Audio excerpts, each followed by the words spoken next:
এই সুন্দর মাস্কটি আমি কিভাবে তৈরি করলাম তা আজকে সম্পূর্ণ টিউটোরিয়াল থাকছে।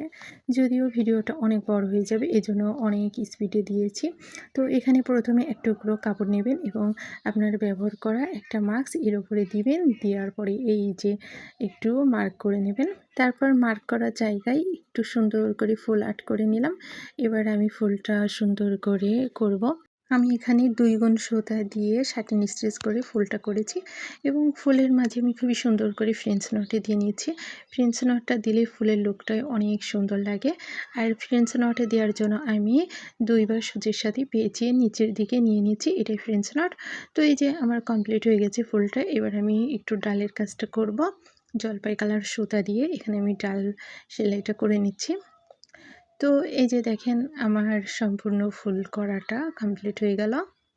তো এখন আমি ফ্রেম থেকে এটা খুলে নেব। নেওয়ার পরে এই যে মার্ক করে রাখছিলাম ওই দাগে দাগে এখন আমি সুন্দর করে কেটে নেব। তো এখানে আমি এক পার্টে ফুল করেছি আর এক পার্টে করি নাই, এইভাবে আমি মাস্ক পরিয়ে। তো এই যে দেখেন আমার সম্পূর্ণ কাটা হয়ে গেছে। মোট 4 পার্ট কেটে নেবেন। এবার আমি এইটা একটু আয়রন দিয়ে নেব। এই যে আয়রন করে নিলাম। নেওয়ার পরে এবার আমি সেলাই করতে যাচ্ছি। তো সেলাই করার জন্য প্রথমে 2 পার্ট মাঝখান দিয়ে সেলাই করে নেব। তারপরে 2 পাশে সেলাই করে নিয়ে জয়েন্ট করলে এই যে সুন্দর একটি মাস্ক হয়ে গেল। কেমন লাগলো আমার মাস্কটি?